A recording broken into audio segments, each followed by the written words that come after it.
श्री आदित्यकवचम्। अस्य श्री आदित्यकवच स्तोत्र महामन्त्रस्य अगस्त्यो भगवान् ऋषिः अनुष्टुप् छन्दः। आदित्यो देवता श्रीं बीजं ह्रीं शक्तिः सोमकीलकं मम आदित्य प्रसाद सिद्ध्यर्थे जपे विनियोगः। जपाकुसुमशङ्काशं द्विभुजं पद्महस्तकं सिन्दूराम्बरमाल्यं च रक्तगन्धानुलेपनं माणिक्यरत्नखचित सर्वाभरणभूषितं सप्ताश्वरथवाहं तु मेरुं चैव प्रदक्षिणं देवासुरवैर्वन्द्यं धृणिभिः परिसेवितं ध्यायेत् पठे सुवर्णाभं सूर्यस्य कवचं मुदा। धृणी पातु शिरोदेशे सूर्यः पातु ललाटकम् आदित्यो लोचने पातु श्रुति पातु दिवाकरः घ्राणं पातु सदा भानुः मुखं पातु सदा रविः जिह्वां पातु जगन्नेत्रः कण्ठं पातु विभावसुः स्कन्दो ग्रहपतिः पातु भुजो पातु प्रभाकरः कराब्जकरः पातु हृदयं पातु नभो मणिः द्वादशात्मा कटिं पातु सविता पातु शक्तिनी उरु पातु सुरश्रेष्ठो जानुनी पातु भास्करः जङ्गे मे पातु मार्तण्डो गुल्फो पातु तविषां पतिः पादो दिनमणिः पातु पातु मित्रोऽखिलं वपुः आदित्यकवचं पुण्यं भेद्यं वज्रसन्निभं सर्वरोगभयादिभ्यो मुच्यते नात्र संशयः संवत्सरमुपासित्वा साम्राज्यपदवीं लभेत् अशेषरोगशान्त्यर्थं ध्यायेदादित्यमण्डलम् अनेकरत्नसंयुक्तं स्वर्णमाणिक्यभूषणं कल्पवृक्षसमाकीर्णं कदम्बकुसुमप्रियं सिन्दूरवर्णाय सुमण्डलाय सुवर्णरत्नाभरणाय तुभ्यं पद्मादिनेत्रे च सुपङ्कजाय ब्रह्मेन्द्र शङ्कराय संरक्तचूर्णं ससुवर्णतोयं सकुङ्कुमाभं सकुशं सपुष्पं प्रदत्तमादाय च हेमपात्रे प्रशस्तनादं भगवन् प्रसीद। जपाकुसुमशङ्काशं द्विभुजं पद्महस्तकं सिन्दूराम्बरमाल्यं च रक्तगन्धानुलेपनं माणिक्यरत्नखचित सर्वाभरणभूषितं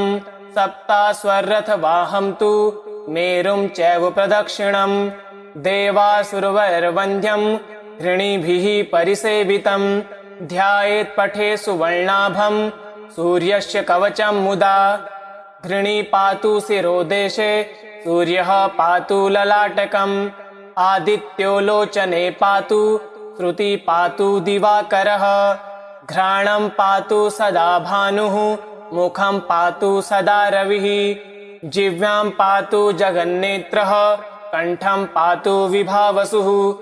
स्कन्दो ग्रहपतिः पातु भुजो पातु प्रभाकरः कराब्जकरः पातु हृदयं पातु नभो मणिः द्वादशात्मा कटिं पातु सविता पातु शक्तिनी उरु पातु सुरश्रेष्ठो जानुनी पातु भास्करः जङ्गे मे पातु मार्तण्डो गुल्फो पातु तविषां पतिः पादो दिनमणिः पातु पातु मित्रोऽखिलं वपुः आदित्यकवचं पुण्यं भेद्यं वज्रसन्निभं सर्वरोगभयादिभ्यो मुच्यते नात्र संशयः संवत्सरमुपासित्वा साम्राज्यपदवीं लभेत् अशेषरोगशान्त्यर्थं ध्यायेदादित्यमण्डलम् अनेकरत्नसंयुक्तं स्वर्णमाणिक्यभूषणं कल्पवृक्षसमाकीर्णं कदम्बकुसुमप्रियं सिन्दूरवर्णाय सुमण्डलाय सुवर्णरत्नाभरणाय तुभ्यं पद्मादिनेत्रे च सुपङ्कजाय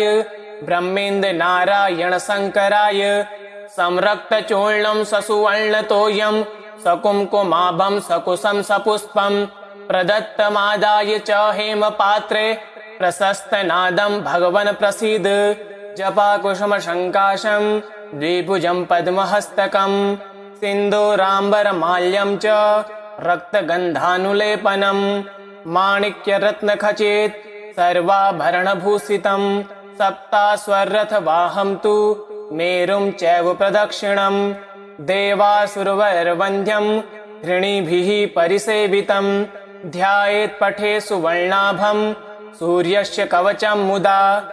धृणी पातु शिरोदेशे सूर्यः पातु ललाटकम् आदित्यो लोचने पातु श्रुति पातु दिवाकरः घ्राणं पातु सदा भानुः मुखं पातु सदा रविः जिह्वां पातु जगन्नेत्रः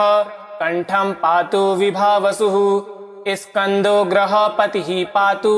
भुजो पातु प्रभाकरः कराब्जकरः पातु हृदयं पातु नभो मणिः द्वादशात्मा कटिं पातु सविता पातु शक्तिनी उरु पातु सुरश्रेष्ठो जानुनी पातु भास्करः जङ्गे मे पातु मार्तण्डो गुल्फो पातु तविसाम्पतिः पादो दिनमणिः पातु पातु मित्रोऽखिलं वपुः आदित्यकवचं पुण्यं भेद्यं वज्रसन्निभं सर्वरोगभयादिभ्यो मुच्यते नात्र संशयः संवत्सरमुपासीत्वा सम्राज्यपदवीं लभेत् अशेषरोगशान्त्यर्थं ध्यायेदादित्यमण्डलम् अनेकरत्नसंयुक्तं स्वर्णमाणिक्यभूषणं कल्पवृक्षसमाकीर्णं कदम्बकुसुमप्रियं सिन्दूरवर्णाय सुमण्डलाय सुवर्णरत्नाभरणाय तुभ्यं पद्मादिनेत्रे च सुपङ्कजाय ब्रह्मेन्द्रनारायणशङ्कराय संरक्तचूर्णं ससुवर्णतोयं सकुङ्कुमाभं सकुशं सपुष्पं प्रदत्तमादाय च हेमपात्रे प्रशस्तनादं भगवन् प्रसीद जपाकुसुमशङ्काशं द्विभुजं पद्महस्तकं सिन्दूराम्बरमाल्यं च रक्तगन्धानुलेपनं माणिक्यरत्नखचित सर्वाभरणभूषितं सप्ताश्वरथवाहं तु मेरुं चैव प्रदक्षिणं देवासुरवैर्वन्द्यं धृणिभिः परिसेवितं ध्यायेत् पठे सुवर्णाभं सूर्यस्य कवचं मुदा धृणी पातु शिरोदेशे सूर्यः पातु ललाटकम् आदित्यो लोचने पातु श्रुति पातु दिवाकरः घ्राणं पातु सदा भानुः मुखं पातु सदा रविः जिह्वां पातु जगन्नेत्रः कण्ठं पातु विभावसुः स्कन्दो ग्रहपतिः पातु भुजो पातु प्रभाकरः कराब्जकरः पातु हृदयं पातु नभो मणिः द्वादशात्मा कटिं पातु सविता पातु शक्तिनी उरु पातु सुरश्रेष्ठो जानुनी पातु भास्करः जङ्गे मे पातु मार्तण्डो गुल्फो पातु तविसाम्पतिः पादो दिनमणिः पातु पातु मित्रोऽखिलं वपुः आदित्यकवचं पुण्यं भेद्यं वज्रसन्निभं सर्वरोगभयादिभ्यो मुच्यते नात्र संशयः संवत्सरमुपासीत्वा सम्राज्यपदवीं लभेत् अशेषरोगशान्त्यर्थं ध्यायेदादित्यमण्डलम् अनेकरत्नसंयुक्तं स्वर्णमाणिक्यभूषणं कल्पवृक्षसमाकीर्णं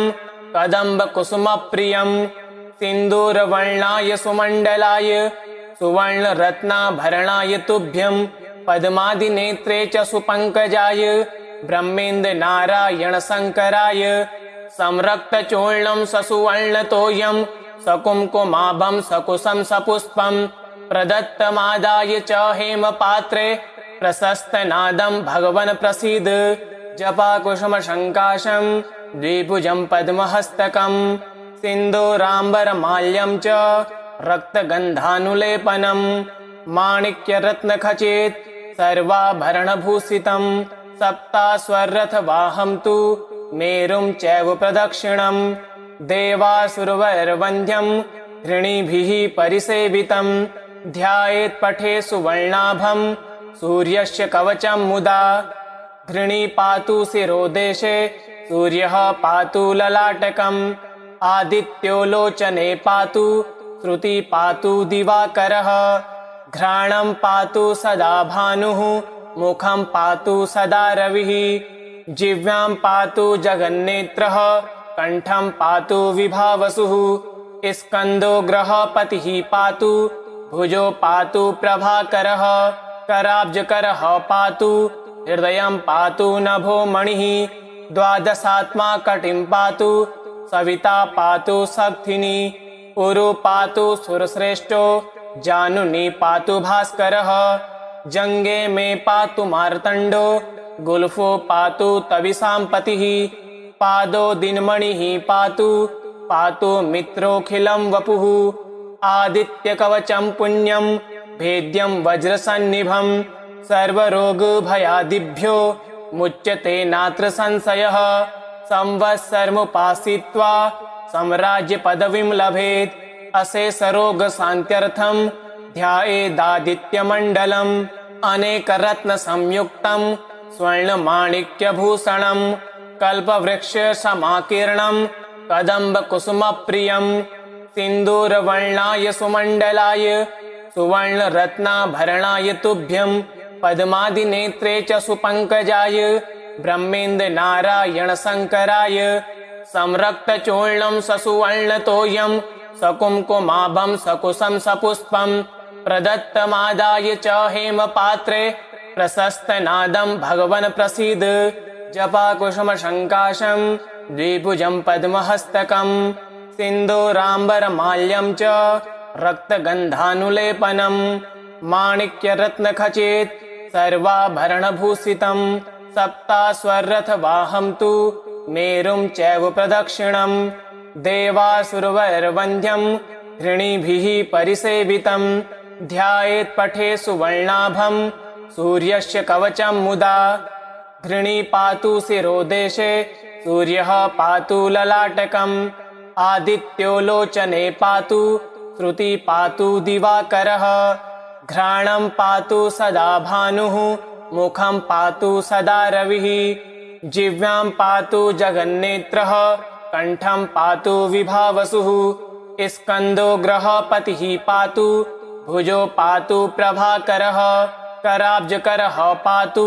हृदयं पातु नभो मणिः द्वादशात्मा कटिं पातु सविता पातु शक्तिनी उरु पातु सुरश्रेष्ठो जानुनी पातु भास्करः जंगे में पातु मार्तंडो गुल्फो पातु तविसां पतिः पादो दिनमणिः पातु पातु मित्रोऽखिलं वपुः आदित्यकवचं पुण्यं भेद्यं वज्रसन्निभं सर्वरोगभयादिभ्यो मुच्यते नात्र संशयः संवत्सरमुपासीत्वा साम्राज्यपदवीं लभेत् अशेषरोगशान्त्यर्थं ध्यायेदादित्यमण्डलम् अनेकरत्नसंयुक्तं स्वर्णमाणिक्यभूषणं कल्पवृक्षसमाकीर्णं कदम्बकुसुमप्रियं सिन्दूरवर्णाय सुमण्डलाय सुवर्णरत्नाभरणाय तुभ्यं पद्मादिनेत्रे च सुपङ्कजाय ब्रह्मेन्द्रनारायणशङ्कराय संरक्तचूर्णं ससुवर्णतोयं सकुङ्कुमाभं सकुशं सपुष्पं प्रदत्तमादाय च हेमपात्रे प्रशस्तनादं भगवन् प्रसीद जपाकुसुमशङ्काशं द्विभुजं पद्महस्तकं सिन्दूराम्बरमाल्यं च रक्तगन्धानुलेपनं माणिक्यरत्नखचित सर्वाभरणभूषितं सप्ताश्वरथवाहं तु मेरुं चैव प्रदक्षिणं देवासुरवैर्वन्द्यं ऋणिभिः परिसेवितं ध्यायेत् पठे सुवर्णाभं सूर्यस्य कवचं मुदा घृणी पातु शिरोदेशे सूर्यः पातु ललाटकम् आदित्यो लोचने पातु श्रुति पातु दिवाकरः घ्राणं पातु सदा भानुः मुखं पातु सदा रविः जिह्वां पातु जगन्नेत्रः कंठं पातु विभावसुः स्कंदो ग्रहपतिः पातु भुजो पातु प्रभाकरः कराब्जकरः पातु हृदयं पातु नभो मणिः द्वादशात्मा कटिं पातु सविता पातु शक्तिनी उरु पातु सुरश्रेष्ठो जानुनी पातु भास्करः जंगे मे पातु मार्तंडो गुल्फो पातु तविसाम्पतिः पादो दिनमणिः पातु पातु मित्रोऽखिलं वपुः आदित्यकवचं पुण्यं भेद्यं वज्रसन्निभं सर्वरोगभयादिभ्यो मुच्यते नात्र संशयः संवत्सरमुपासित्वा साम्राज्यपदवीं लभेत् अशेषरोगशान्त्यर्थं ध्यायेदादित्यमण्डलम् अनेकरत्नसंयुक्तं स्वर्णमाणिक्यभूषणं कल्पवृक्षसमाकीर्णं कदम्बकुसुमप्रियं सिन्दूरवर्णाय सुमण्डलाय सुवर्णरत्नाभरणाय तुभ्यं पद्मादिनेत्रे च सुपङ्कजाय ब्रह्मेन्द्रनारायणशङ्कराय संरक्तचूर्णं ससुवर्णतोयं सकुङ्कुमाभं सकुशं सपुष्पं प्रदत्तमादाय च हेमपात्रे प्रशस्तनादं भगवन् प्रसीद जपाकुसुमसङ्काशं द्विभुजं पद्महस्तकं सिन्दूराम्बरमाल्यं च रक्तगन्धानुलेपनं माणिक्यरत्नखचित सर्वाभरणभूषितं सप्तास्वरथवाहं तु मेरुं चैव प्रदक्षिणं देवासुरवैर्वन्द्यं ऋणिभिः परिसेवितं ध्यायेत् पठे सुवर्णाभं सूर्यस्य कवचं मुदा घृणी पातु शिरोदेशे सूर्यः पातु ललाटकम् आदित्यो लोचने पातु श्रुति पातु दिवाकरः घ्राणं पातु सदा भानुः मुखं पातु सदा रविः जिह्वां पातु जगन्नेत्रः कंठं पातु विभावसुः स्कन्दो ग्रहपतिः पातु भुजो पातु प्रभाकरः कराब्जकरः पातु हृदयं पातु नभो मणिः द्वादशात्मा कटिं पातु सविता पातु शक्तिनी उरु पातु सुरश्रेष्ठो जानुनी पातु भास्करः जंगे मे पातु मार्तंडो गुल्फो पातु तविसाम्पतिः पादो दिनमणिः पातु पातु मित्रोऽखिलं वपुः आदित्यकवचं पुण्यं भेद्यं वज्रसन्निभं सर्वरोगभयादिभ्यो मुच्यते नात्र संशयः संवत्सरमुपासित्वा साम्राज्यपदवीं लभेत् अशेषरोगशान्त्यर्थं ध्यायेदादित्यमण्डलम् अनेकरत्नसंयुक्तं स्वर्णमाणिक्यभूषणं कल्पवृक्षसमाकीर्णं कदम्बकुसुमप्रियं सिन्दूरवर्णाय सुमण्डलाय सुवर्णरत्नाभरणाय तुभ्यं पद्मादिनेत्रे च सुपङ्कजाय ब्रह्मेन्द्रनारायणशङ्कराय संरक्तचूर्णं ससुवर्णतोयं सकुङ्कुमाभं सकुशं सपुष्पं प्रदत्तमादाय च हेमपात्रे प्रशस्तनादं भगवन् प्रसीद जपाकुसुमसङ्काशं द्विभुजं पद्महस्तकं सिन्दूराम्बरमाल्यं च रक्तगन्धानुलेपनं माणिक्यरत्नखचित सर्वाभरणभूषितं सप्तास्वरथवाहं तु मेरुं चैव प्रदक्षिणं देवासुरवैर्वन्द्यं ऋणिभिः परिसेवितं ध्यायेत् पठे सुवर्णाभं सूर्यस्य कवचं मुदा घृणी पातु शिरोदेशे सूर्यः पातु ललाटकम् आदित्यो लोचने पातु श्रुति पातु दिवाकरः घ्राणं पातु सदा भानुः मुखं पातु सदा रविः जिह्वां पातु जगन्नेत्रः कंठं पातु विभावसुः स्कन्दो ग्रहपतिः पातु भुजो पातु प्रभाकरः कराब्जकरः पातु हृदयं पातु नभो मणिः द्वादशात्मा कटिं पातु सविता पातु शक्तिनी उरु पातु सुरश्रेष्ठो जानुनी पातु भास्करः जंगे मे पातु मार्तंडो गुल्फो पातु तविसाम्पतिः पादो दिनमणिः पातु पातु मित्रोऽखिलं वपुः आदित्यकवचं पुण्यं भेद्यं वज्रसन्निभं सर्वरोगभयादिभ्यो मुच्यते नात्र संशयः संवत्सरमुपासीत्वा साम्राज्य पदवीं लभेत्। अशेषरोग शान्त्यर्थं ध्यायेदादित्यमण्डलम् अनेकरत्न संयुक्तं स्वर्णमाणिक्यभूषणं कल्पवृक्ष समाकीर्णं कदम्बकुसुमप्रियं सिन्दूरवर्णाय सुमण्डलाय सुवर्णरत्नाभरणाय तुभ्यं पद्मादिनेत्रे च सुपङ्कजाय ब्रह्मेन्द्रनारायण शङ्कराय संरक्तचूर्णं ससुवर्णतोयं सकुङ्कुमाभं सकुशं सपुष्पं प्रदत्तमादाय च हेमपात्रे प्रशस्तनादं भगवन् प्रसीद। जपाकुसुमशङ्काशं द्विभुजं पद्महस्तकं सिन्दूराम्बरमाल्यं च रक्तगन्धानुलेपनं माणिक्यरत्नखचित सर्वाभरणभूषितं सप्तास्वरथवाहं तु मेरुं चैव प्रदक्षिणं देवासुरवैर्वन्द्यं ऋणिभिः परिसेवितं ध्यायेत् पठे सुवर्णाभं सूर्यस्य कवचं मुदा घृणी पातु शिरोदेशे सूर्यः पातु ललाटकम् आदित्यो लोचने पातु श्रुति पातु दिवाकरः घ्राणं पातु सदा भानुः मुखं पातु सदा रविः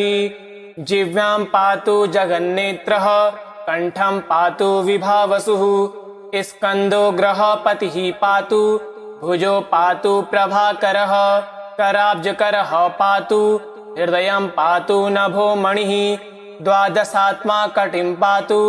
सविता पातु शक्तिनी उरु पातु सुरश्रेष्ठो